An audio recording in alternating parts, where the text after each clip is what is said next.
Welcome to the Peds NP, Pearls of Pediatric Evidence-Based Practice. I'm Becky Carson, Assistant Professor at the Catholic University of America in Washington, D.C., and today we're going to talk about nutrition in the pediatric critical care patient based on the collaborative guidelines put forth by the Society of Critical Care Medicine and the American Society for Parenteral and Enteral Nutrition, or ASPEN. Stay tuned.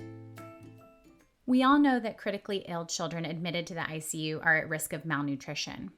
But how to optimize their nutrition can be somewhat of a black box. How can we best support patients who are battling complex critical illness? The truth is that there remains a great need for more research. But today we will use the SCCM and ASPEN's guidelines for the provision and assessment of nutrition support therapy in the pediatric critically ill patient to discuss best practices in nutrition management in the critically ill patient from ages 1 month to 18 years who stays in the PICU for more than 2 to 3 days. I really like the layout of these guidelines because the format of each recommendation begins with a question, which is then answered by the most current evidence-based practice and expert opinion. And it clearly describes the limitations and need for further research in each category. As you understand the limitations of their task, you can also appraise the quality of their recommendations from the evidence where the grade process was used. Let's begin with a discussion on nutritional assessment in critically ill patients. As you may have gathered, the commentary that assessment can be a black box means that it's unclear how to best assess this population. None of our commonly used pediatric nutrition screening or assessment tools are meant for critically ill patients. But the guidelines emphasize the importance to assess nutrition in patients admitted to the ICU within 48 hours. So how will you do this? You should review anthropometric measurements such as weight and height. Use these to obtain Z-scores for the weight for age, length for age, weight for length in children under age 2, or a BMI score in children over 2. You should obtain head circumference in children under 36 months.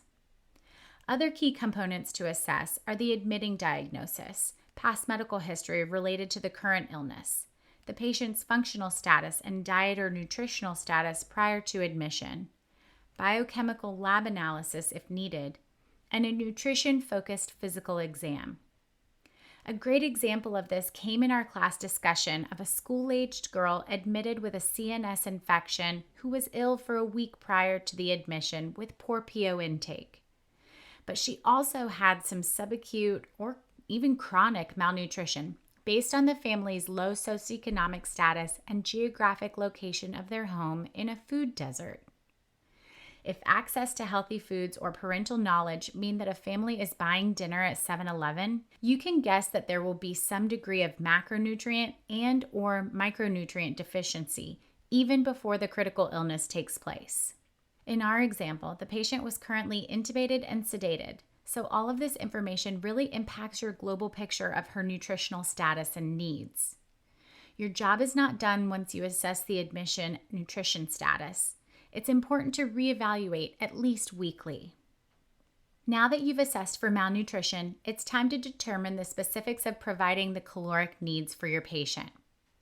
I'm going to skip ahead in the guidelines and talk about enteral versus parenteral nutrition.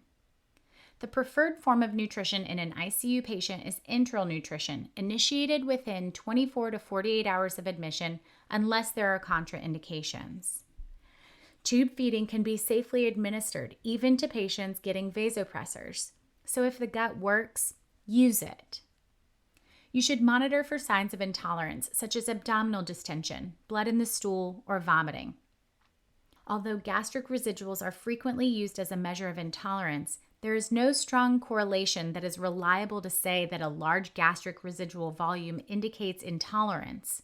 So you should not necessarily use that as a reason to discontinue enteral nutrition or delay advancement. The guidelines don't give hard and fast rules for giving gastric versus small bowel feeds or continuous versus bolus feeds. So you'll want to weigh the risks and benefits to each option in each individual patient. For instance, while gastric feeding is more physiologically close to normal, A patient on a ventilator who has a high risk of aspiration might benefit from post-pyloric feeds. They recommend using institutional protocols and a dedicated multidisciplinary nutrition team to guide providers on the initiation and algorithmic advancement of feeds, with a goal of getting to 2/3 of goal feeds by the end of the first week. So let's say that for whatever reason, your patient cannot have enteral nutrition initiated within the first week of their ICU stay. Now what will you do? The guidelines have strong recommendations to delay parenteral nutrition in these patients until day 8, since it was associated with a number of improved outcomes compared to the patients who had parenteral nutrition started in the first day of their ICU stay. While this was based on a single multicenter randomized control trial, the data was compelling enough to warrant a strong recommendation. But neither this study nor any other study examined the outcomes of patients started on parenteral nutrition on days 2 through 7. So I interpret this as you spend the first week trying to get the patient eligible for enteral nutrition. Otherwise, plan to start parenteral nutrition on day 8 until further evidence supports otherwise. What formula you'll choose and how much depends on a variety of factors. Indirect calorimetry is the preferred method of calculating calorie needs, but this method is not widely available. They offer alternatives using equations to calculate the measured resting energy expenditure without the addition of stress factor. But they caution that multiple cohort studies have demonstrated that most published predictive equations are inaccurate at predicting the metabolic alterations in critically ill children and lead to unintended overfeeding or underfeeding. Energy expenditure measured by indirect calorimetry for critically ill children is independent of nutrition status, initial diagnosis, or severity of the acute illness. It's really important to get this number right because prolonged caloric deficits in critically ill patients, particularly from inadequate protein intake, may be associated with poorer clinical outcomes. We don't want to underfeed or overfeed, and a number of factors can lead to hypermetabolism, think congenital heart disease, fever, stem cell transplant, or hypometabolism, think neuromuscular blockade, and mechanical ventilation. So, how do you know if you're doing a good job? Well, data. Look at their anthropometric measurement changes over time. Look for hyperglycemia or hypertriglyceridemia. And consider whether their prolonged days on mechanical ventilation is a sign of malnutrition. If we're lucky, future advances in bedside volumetric CO2 measurements in intubated patients may help us derive energy requirements that are more accurate than the standard equations when indirect calorimetry is not available. I'd argue the most important macronutrient to consider in a critically ill patient is protein. The guidelines emphasize the need to optimize protein intake required to attain a positive nitrogen balance, and they recommend starting at a minimum of 1.5 grams per kilo per day, and going even higher in some critically ill infants and children. The big take-home here is that you shouldn't be using the RDA. That's the recommended daily allowance. The RDA will underestimate the protein needs of a critically ill child every time, which can lead to poor outcomes. They cite a recent large prospective multicenter observational study of 1,245 children from 15 countries receiving mechanical ventilation, where 985 of the subjects received enteral nutrition, and they concluded that delivery of greater than 60% of prescribed enteral protein goal was significantly associated with a decreased 60-day mortality. There remain questions on the safety and efficacy of high doses of protein and its use in parenteral nutrition.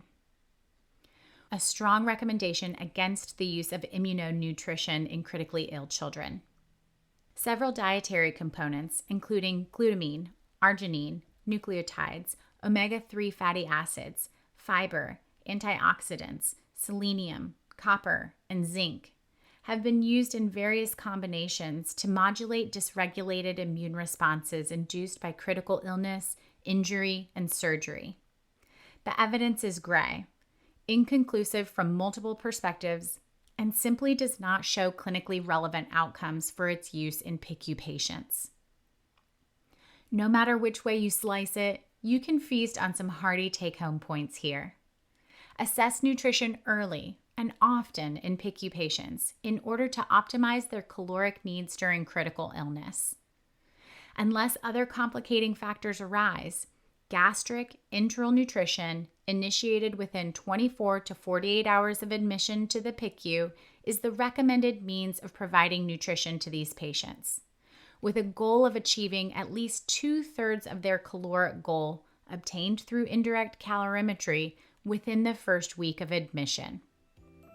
I hope that you'll like, comment, and subscribe to the Peds NP, where I try to bring application of our evidence-based concepts to the table in manageable bites.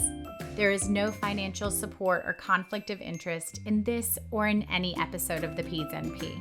You can see show notes and references to this episode and all of my prior episodes at www.thepedsnp.com. I'd love to hear from you, the listeners, on any questions or comments you have. So feel free to comment or send me an email at thepedsnp@gmail.com. I'm Becky Carson. Take care.